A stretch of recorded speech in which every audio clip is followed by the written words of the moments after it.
baimę, apie discipliną, apie valią, apie mirtį, apie švento rašto skaitymą, apie mano tėvo asketizmą. Tai būdavo, kai aš tada jau nuvažiavau pas mamą, mane iš vis ta paranojinė baimė buvo pradėjusi vystytis, ne šizuka, bet jau paranija. Sakau, buvo netgi toks momentas, kad aš jau nebebutės norėjau slėptis. Ir skaičiau buvo atsiradusios tos pirmos knygos apie partizanus, apie partizanai slėpdavosi nuo KGB, amžinai išla žemė, panašiai. Aš pamenu, susidėjau į maišelį šiek tiek maisto, pasiėmiau apklotą ir žadinu mamą 3 nakties, pasimk Rusio raktus, mane išvesi į Rusį slėpti. Tokia būčiau Rusį. Pakabinsi spyną, užrakinsi mane, niekam net į galvą neteis, kad aš tenai guliu tiesiog. Atneši man maisto po porą kartų per savaitę ir atlikas išneši. Bet jinai ant to nepasirašė, sako, visai tu išpradėjai. Ką reikėjo padaryti tokio baisaus, kad taip bijoti. Bet tai nereiškia, kad aš tam bute gyvenau tokį... Aš labai dabar noriu kalbėti apie discipliną. Kas yra disciplina? Ypač jaunam žmogui. Dauguma suvokia, kad laisvė tai čia darai, ką nori. Iš tikrųjų, laisvė tai yra disciplina. Ir aš gyvenau šitą metus laiko visiškai minutės tikslumu pas mane. Tai buvo, sportuodavau 3 kartus, maudytis ir šaltoj vonioj, visą vienodų laiku, minutės tikslumu. Ir be abejo, labai daug skaitydavau. Baisiai daug.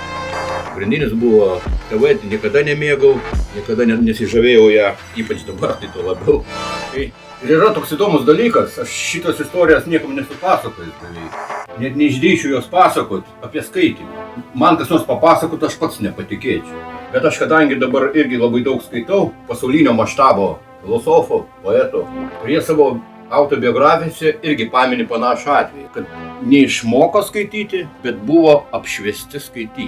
Tai pasirodo, ne aš vienas esu tą patyręs. Čia sunku šito patikėti, bet buvau apšviestas skaityti. Aš išmokau, tiksliau neišmokau, buvau apšviestas skaityti per pusvalandį. Netgi iš esmės pirmiausia išmokau rašyti, kas įdomiausia. Čia fantastika kažko. Sakau, jeigu aš nebūčiau skaitęs šitų autobiografijų žymių žmonių pasaulinio maštabo, aš apie tai net nekalbėčiau. Pasirodo, jie irgi lygiai tą patį yra patyrę. Ir pamenu, buvo taip, kad atvažiavo mano viena pusseserė, vyresnė žmonė, gerokai vyresnė. Ir buvo tie tokie alfabitai, būtent tokias raidelės, tokias kišenėlės ir ten dėlioja tas raideles. Ir mane, pamenu, prie stalo sėdmi ir mane pradėjo mokinti. Kaip va čia reikia, padaryti ten mama kalą, tetę malą, du gaideliai ten ar panašiai. Ir aš dėliojau tos žodžius, sako, tu labai... Man buvo 4 metukai, tik 4 metukai. Ir jinai nuėjo pas mamą, sako, Arūnės jau greitai už kokį pusmečio skaitys. Ir kol jin vėl grįžo į kambarį, aš jau mokėjau skaityti. Tiesiog buvau apšviestas skaityti. Čia yra stebuklas. Pasirodo, tokie dalykai egzistuoja. Ne aš vienas tą esu patyręs. Ir dar pamenu, kad aš pradėjau dėlioti tos žodžius, ir taip galvoju, mano toks, atsimenu tas mintis, tiesiog tokias mintis buvo 4 metų berniukui, kad ką jie čia, kažkas sudėtinga, čia ant tiek viskas yra paprasta. Čia yra taip paprasta. Ir tada kieme susipažinau, tiksliau, pažįstami buvom labai yra bendrauti su vyresniais vaikais, žmonėmis. Netgi yra mokymo sistema, sakykime, ruošiami mergaitai. Visi vienodo amžiaus ir taip toliau. O yragi mokymo sistemos visai kitokios. Yra kur įvairaus amžiaus, laisvam pasaulyje. Yra ir tokių mokyklų. Įvairaus amžiaus vaikai.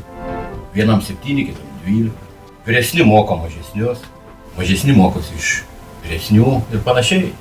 Nes gyvenime, taigi, kai išeinam į pasaulį, taigi nebendravom visą laiką su savo bendraamžiais. Sutikęs su šituo.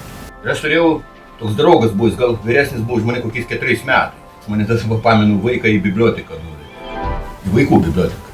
Tai man buvo ten kažkokiais stebuklas. Atsimenu dabar. Tos knygutės, paveiksliukai tie gražus. Tokią krūvą prisėmiau. Apie žingeidumą. Sistema veikia taip, nes valstybė reikalingi vergai. Valstybė be vergų negali egzistuoti. Čia viskas tik yra pridengta. Oi, čia laisvė, demokratija. Tai yra dauguma, tai yra vergai. Aš dabar vakar dar vieną filosofą studijavau. Jis iš vis sakė, kad labai gera mintis, kad pasaulyje egzistuoja tik 2 procentai žmonių. Visi kiti yra praktiškai gyvuliai. Nenori nieko žaisti, bet visi turi galimybę tapti žmonėmis. Visi. Netgi daoizmo praktikoje yra tokie žodžiai, čia jau 3000 metų atgal. Pasaulis, sielų kiekis visada yra vienodas. Labai įdomi mintis. Visada vienodai. Nes žmonių daugėja, mažėja, sielų kiek. Visada yra vienodai. Čia toks susimąstymas tiesiog. Bet sakau, dabar, kadangi jau jeigu žmogui tenais kokį 40 metų, tai jis gali tik pradėti susimastyti, kokioje situacijoje, ribinėje situacijoje. Ar tai liga, ar tai kažkokie vaikų nelaimės, ar dar kažkas, nes paprasčiausiai jis robotas tam. Jau. O žygindumą būtent sistema sunaikina maždaug iki 6 metų. Nes vaikas mažas, jis užduoda ten galybės klausimų per dieną. Galybė. Dabar neatsiminsiu kiek, taip yra net mokslas paskaičiavęs. 100 klausimų jam kyla. Ir kada sunaikina žygindumą, natūralų, tada jį gena 7 metukų jau į mokyklą. Ir vaikas ten nesupranta, kam jam reikia visą šitą. Kam jam reikia ten, gal jis visai negabus matematikai, gal kitas ten literatūrai, trečias fizikai. Pacituosiu Platoną, didįjį Platoną, paraidžiu galiu pacituoti. Vaikas iki 8 metų turi mokintis visų dalykų. Čia Platonas, čia ne aš. Ir geras pedagogas per tuos 2 metus jis pastebės, kam jis yra gabus ir kam visiškai yra negabus. Ir tada jau jis turi mokintis nuo 8 metukų tik tam, kam yra gabus. Aš taip su to 100% sutinku. Kam kankinti šitos vaikelius, jeigu jis visiškai šitam nesutverta? Žinote, aš vieną istoriją papasakosiu. Aš minėjau, kad aš norėjau stoti į universitetą ir 10, 11, 12 klasę dar pasikartojau. 2 kartus viską išėjau. Ir buvo vienoje, ten dauguma jų buvo suaugę. Visokių buvo tiesa. Ir 14 visokių buvo. 15 mečių. Bet buvo ir po 45 metų. Tai ir mano toj grupiai buvo viena tiesiog, kaip čia pasakyti, taip švelniai. Prostitutė, narkomanė, alkoholikė. Ir aš su ją kartais vienom suole sėdėdavau. Ateidavau ten apsinuoginus, ten visiškai ten. Tik striukė čia, nuogas krūtis. Taip ateidavau į pamoką. Bet buvo viena matematikos mokytoja, jau pensininkė, bet jau matėsi, kad jinai tiesiog yra fanatikė savo srities. Matematikė. Garbaus amžiaus. Tai va šita prostitutė, ten būdavo, sakau, sėdėdavo ir nukristavo nuo kėdės. Tiesiog, sėdi ir apsinarkašinus tiesiog bums ant grindų. Atsisėda vėl toliau sėdi. Bet mokytoja nevarydavo. Netriukšmaudavo nieko, nevarydavo iš klasės. Vėl sėdi, vėl bum, nukrito. Bet presdavo tos uždavinius, sakau, čia grinai tikra istorija, aš tokį pavyzdį. Ten duoda tą matematikos uždavinį spręsti, ten kiti dar susimastė ir aš tame tarpe. Ir jau ten už minutės aš jau įsprendžiu. Jau įsprendžiu. Bet reiškia duotas talentas, kurio net negalėjo nei pranarkašinti, nei pragerti. Tai paskui mokydavau, palauk, ten užrašus, tai gal sako, turi šitą galėtum įspręsti. Bet supratau, kad šitą mokytoją, visą gyvenimą dirbus matematikai, jin nelabai kanda šitos uždavinius. Taip, surašęs per kelias minutės. Spręsta. Tai reiškia, duotas talentas. Tai čia tokių pavyzdžių yra tūkstančiai pavyzdžių. Nes dauguma žmonių visiškai yra ne savo vietoj. Sutikit su šito. Visiškai ne savo vietoj. Man iš vis keista, susidaro įspūdis, aš kai stojau į universitetą žinau, ko aš noriu būti. Man visiškai nedomino pinigai, bet kai pagalvoju, dauguma tiesiog nori tiesiog eiti ten mokintis, kur nereiktų dirbti ir daug pinigų būtų. Man tai yra beprotybė kažkaip. Man asmeniškai. Tai yra tiesiog beprotystė. Tai va, kai gyvenau pas mamą, ir man mama sakydavo, nepapuoliu tą kalėjimą jaunas, ir mama sakydavo, tau reikia skaityti šventą raštą. Skaityk šventą raštą. Dėl to aš šiandien esu šventas žmogus. Man iš vis keista, kaip vadinantis save dorais katalikais, visą gyvenimą ten tiesiog fanatiškai nėra gyvenime net atsivertę šventojo rašto. Esmės, Evangelijos nėra atsivertę. Čia irgi yra beprotystė. Va teko bendrauti su viena moterį pensinio amžiaus, garbaus amžiaus. Ir jis sakydavo, mano svajonė kada nors perskaityti Naująjį testamentą. Ir mačiau, kad po namuose yra.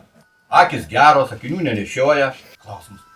Kas nieko neveikia per dienas, žiūri televiziją? Tai kas tau trukdo paimti ir perskaityti? Atsakyk. Kas tau trukdo? Tu namuose, mačiau, turėjai, net ne vieną. Įvairiausių vertimų. Kas trukdo tai padaryti? Aš suprantu, kad dirbtų, laiko neturėtų. Tai va, mano mama turėjo šventą raštą. Dabar taip kiekvienas gali įsigyti, norintis nemokamai dalinatės. Nemokamai galima susirasti, net pirkti nereikia. Net nereikia mokėti pinigų. Ir mano mama, sakau, kad buvo kiti laikai, reikėjo suprasti. Man labai yra kvailas klausimas, kada sako, kada buvo geriau? Pradedu įtikėti, kad niekad nemirsiu, nes kiek kartų buvau gyvenime prie pat mirties slenksčio, tiesiog neįtikėtinai. Reikės kada nors paimti popieriaus lapą ir surašyti tiesiog visus tos tokius ypatingus. Bet va kažkaip laiko šventą žemę, šventą žmogų. Dar gal keletą dabar papasakosiu. Vieną kartą tai išvis per savo kvailumą, man tada buvo 17 metų buvo ir vieno klasioko gimimo diena buvo. O tada ypatingai švęsdavo tą 18 ir tėvai, ir jaunimas. Tai pamenu, vyko tas gimimo diena, didelis stalai ir aš kaip gert nepratęs buvau, prisigėriau iki beprotybės, privėmiau ten prie visų ant grindų ir to klasioko tėvai išvarė mane. Išvarė tiesiog, sako, jeigu nemoki kaip visi kaip žmogus, tai tau ne vieta čia. Nu ir aš einu naktį ir galvoju, jau atsigavęs buvau jau. Ir taip galvoju, tokia bloga nuotaika išvarė, kaip šūnį, dar jo mama, dar su skudru, su šituo skudru, kur tos vėmalus valė, tai man dar per galvą davė su to skudru, sako, o neščias. Nu ir aš einu per miestą naktį, jau gal parečiui buvo jau, bet tamsu, žiema buvo. Tai einu ir buvo daug ten geležinkelio valgyklų būdavo, jos kiaurą parą dirbdavo non-stopus, geležinkeliečiams. Einu į tą valgyklą nusipirkti cigarečių, kad nusiraminti biškį. Ir einu pagal peroną, sakau, ta nuotaika tokia durna ir daug žmonių stovi, laukia traukinio. Važinėdavo, kiaurą parą traukiniai važiuodavo, laukia traukinio. Ir nežinau, kas man užplaukė, koks iš kur tas durnumas, ar tas alkoholis taip buvo suveikęs, kad aš atsistojau ant vidury bėgio, jau traukinys, tas jau atvažiuoja tas greitasis traukinys, aš atsistojau vidury bėgio, einu link to traukinio, tai rankas iškėlęs va šitaip ir maždaug sveiki atvykę, welcome, sveiki atvykę, dobro požalovot. Žmonės, jau traukinys jau tiesiog jau signalizuoja, jau garsiai, duoda signalą, kad greit sustabdyti negali. Tai va gerai buvo, vienas mano pažįstamas su savo mergina važiavo kažkur, tai jis paskutinę sekundę tiesiog pribėgo ir taip už striukės, nutraukė nuo tų bėgių, ką tu darai, sako. Tai va tokie per savo tą kvailumą galėjau ir atsidurti po tais ratais. Ir kartais, dar mes apskritai kartais nežinom, kiek kūrėjas išgelbėjo mus iš įvairiausių situacijų. Ir pamenu, tada rusų laikais tikrindavo tą jau sveikatą, tai irgi buvo 18. Tai manau, kad ten jau pats kūrėjas buvo įsikišęs. Ir maždaug jau pasakydavo, kur į kokius tos dalinius pakliūsi. Ir mes buvom 3 draugai ir visus jau maždaug į desantininkus. Jau buvo prestižas desantininkų. Mes laimingi, patenkinti. Ir vakare ant tos bangos ateina tie 2 draugai mano, klasiokai. Ir jie tiek užsivedė, kad va kokie mes kieti, būsim čia, grįšim iš tos armijos, gaują įkursim, visus laikysim visą miestą, baimiai laikysim. Maždaug va tokie jau tikslai pas juos. Ir maždaug, sakau, kvailystė, sako, einam ką nors vakare, ką nors, sako, sudaužysim, primušti. Bet svarbiausia, be jokio tikslo, ant tos bangos jau užsivedę, be jokio tikslo, kad ar ten kokius pinigus atimti, ar ten laikrodį kokį nors. Tiesiog, be jokio tikslo. Ir susitarėm, kad jau vėliau biškai, kai žmonių mažiau bus. Ir aš manau, kad čia Dievas įsikišo mano gyvenime ir jų galimai. Ir jau viskas, tas laikas jau sutartas, turėjom susitikti. Ir man tiesiog be jokios priežasties bloga pasidarė. Be jokios, tiesiog sveikas viskas.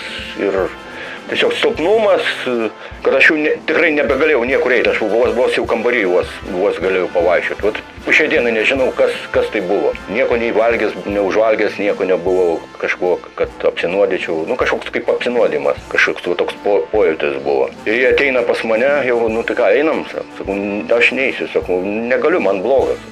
Man bloga, man silpna. Tai ten, žinot kaip to. Išsigandai, čia mes į be tavęs einam. Nebūtų tas blogumas užėjęs, tai būtume, nežinau, būtume ten ir užmušę ką nors galimai. Tai jie ten surado gatvėje kažkokį tai aukštą tokį vaikinuką. Tai ten ir žandikulius sulaužė, nosį sulaužė ir žiemą paliko, ant sniego paliko gulinti.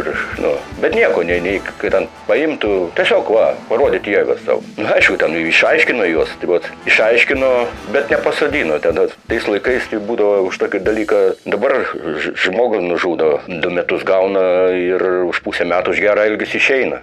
O tada tai būtų, nežinau, čia už tokį 8 kokius metus būtų tikrai gavę. Bet jam pasisekė, kad to vaikinuko, kurį sumušė, tėvai buvo dideli viršininkai, dirbo šitam vadinamam vykdomam komitete. Tai jie patys prašė, kad neturim jokių pretenzijų, jauni vaikinai, būdavo taip, tokiu atveju, kad jauni vaikinai, kad gerai mokosi, kad neteistų jų.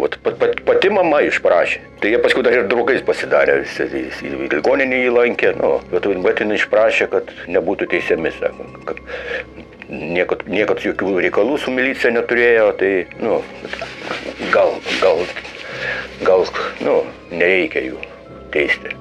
Geros charakteristikos, bet tokia durnystė. Ir man vieną kartą tokia buvo istorija su tokia draugė.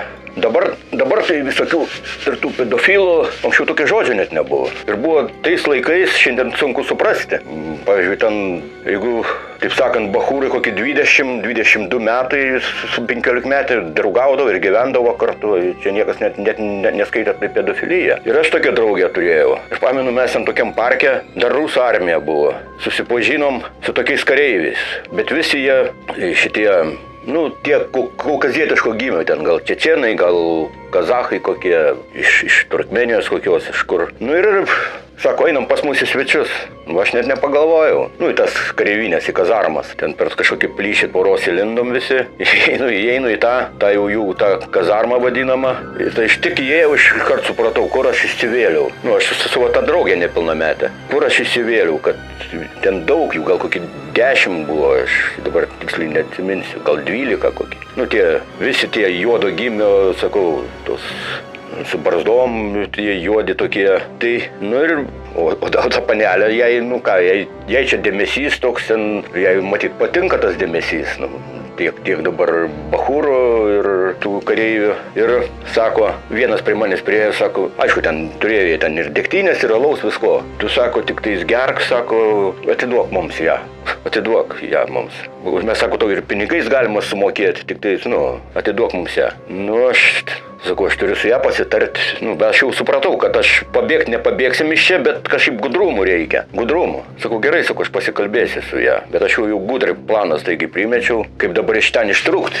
Kažkaip, sakau, man reikia į lauką nueiti, sakau, kad noriu su ją vienas pasikalbėti. Ir buvo. Kažkaip, nežinau, kažkaip taip gavosi, kad ir jie irgi iš paskos eina ten 2-3, kaip kažkokie prižiūrėtojai. Ir taip gavosi, kad kažkaip vienu momentu kažkaip jie pasitraukė, mes taigi, aš ją už rankos paėmiau, sakau, neriam pro tą skylę tvoroj ir bėgam iš visų jėgų.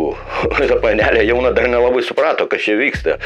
Ne, tai pabūkim, dar pabūnam, sakau, bėgam, sakau, tu nežinai, ką jie man pasiūlė, sakau. Ir bėgam, nusiėmėm tos batelius, tokius baltus batelius, bėgam per asfaltą iš visų jėgų. Tik tais bėgti, ką daugiau. Ir žiūriu, ar jie tik nesivėja, ar jie nesivėja.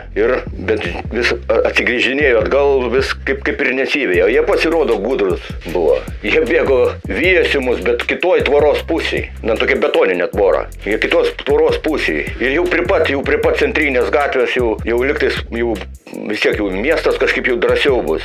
Ir jie visi lipa per tvorą ir vidury kelio laukia. Ten vienas ten su tuo, bananu, ten kiti su lančiagais, tais vadinamais. Galvoju, viskas, dabar jau, viskas, nebėra kur, aš vienas tai aš būčiau pabėgęs, būčiau į kitą pusę bėgęs toliau. Greitai bėgdavau, bet jinai, nepabėgs. Ir ką, tada aš ją už rankos laikau, priėjau, pasakiau, kaip yra, sakau. Bet jiems svarbiausia, jie buvo užpykę, vat keistas mentalitetas. Jie, kam jūs bėgot, sako, jūs buvot pas mus svečiuose, kam jūs bėgot? Kodėl reikėjo atsisveikinti ir išeiti, kodėl, tai pasiūlėm mes be prievartos, sako, pasiūlėm. Nesutiko, tai kur problema? Tai sakau, tai tokia įdomi istorija ten, bet jau tada tikrai buvo baimės, jau širdis kulnuose, kaip sakant, buvo, jau tikrai buvo. Tai tokios keletą istorijų. Ir dar gal vieną irgi buvau prie pat mirties.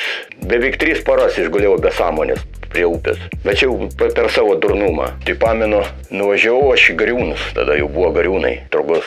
Ir ten su tokiais susipažinau veikėjais, nepažįstami jie. Ne, aš važiavau su traukiniu, su traukiniu važiavau, aš juos traukiniai su jais susipažinau. Traukiniai. Penki bachurai, penkiese. Nu, jie ten gėrė be abejo traukinį važiuodami, man pasiūlė kažkaip. Nu ir paskiau, kai Vilnių atvažiavau, jie savo keliais, nu aš savo keliais. Sėdu į taksą, važiavau į Gariūnus ir ten apsipirkau, daug pinigų turėjau, nu, pagal tuos laikus daug. Nusipirkau ten, persirengiu visas, kapitališkai visas naujas. Ir vėl aš juos sutinku. Vėl aš juos dabar Gariūnas jau sutinku, nebe traukinį. Ir tada turėjo ten aukso, bet papušalų, bet be prabos. Pardavė jiem tuos, dar aš ten biškį irgi ten padėjau, ten įkišau kažkam, tai, nu, pardavė ten tuos papuošalus, nusipirkom degtinės. Nu, ten Gariūnai ten kažkur ant pievutės, ten nuėjom ant kalnelio tokio, ten išgėrėm ten tas degtinės, kiek turėjom, nu, dabar jau jam važiuojam į alaus barą. O man buvo kiek? 18 metų, net 18 nebuvo. Tai nuvažiavom į tą barą, bet aš nežinau, kodėl ne miesto centre, bet Žirmūnuose, ten pačiam gale. Dar ten vietinių, ten tų Vilniečių dar atsirado daug, ant tos chebros. Nu, aš labai, savo tą durnumą, aš tos pinigus labai demonstratyviai, nu, dar rubliais, kažkaip labai demonstravau, kad va, kiek aš pinigų turiu, čia, kurios paskui ir praradau. Nuėjom, ne, tada tie vietiniai Vilniečiai, dabar jau einam iš to baro, einam ten į gamtą, palipat nerę. Ten pavėsinė tokia buvo, ten tų vietiniai tenais pasistatė, nu, jau Žirmūnų chebra. Nu ir viskas ten, pradėjau ten, kažkoks konfliktas ten su vienu man iškylo, kad pilnai be sąmonės mane atjungė, nu jie ir vyresni buvo. Ir tokia būsena, kad jau nieko nebeskauda, nu, visas buvo veidas prakirsti. Ir girdžiu, kaip jie dar kalba. Ir aš dar norėjau tik pasakyti, kad, nu, neužmuškit, vyrai. Bet kalbu ir negirdžiu pats, tik lūpom žiopčiuoju, tokia buvo įdomi būsena, bet jų nieko, nebeskauda nieko. Kai 17 metų dar tik gyvenimas prasideda. Ir jie tarp savęs ginčiasi, kad mane į upę reikia nutemti, paskandinti. Nu, ir aš viską tą girdžiu ir dar bandau pasakyti, nu, palikit ramybėje mane. Ir jie ginčiasi vieni už tai, kad reikia, kiti, kad ne. Nereikia. Ir viską girdžiu, bet pasakyti pats negaliu. Ir paėmė už rankų, va taip, ir tempė į upę. Nu, viskas dabar galvoju. Tempė į vandenį, už rankų paėmė. Ir tada visiškai turbūt atsijungiau. Tai atsikėliau tik tais už kažkur 2,5 paros aš pragulėjau tenais krūmuose. Ten per tokias dilgylės tempė ir atsikėliau. Tai va tokia istorija ir aš užtat ir nuo to laiko niekad neinu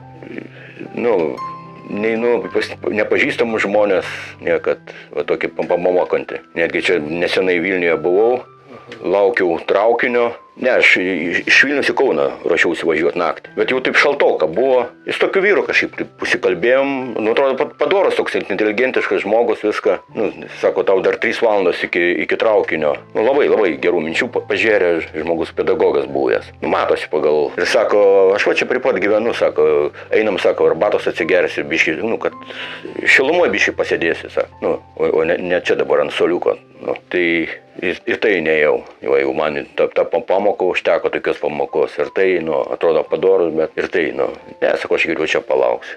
Tai va tokios istorijos kol kas.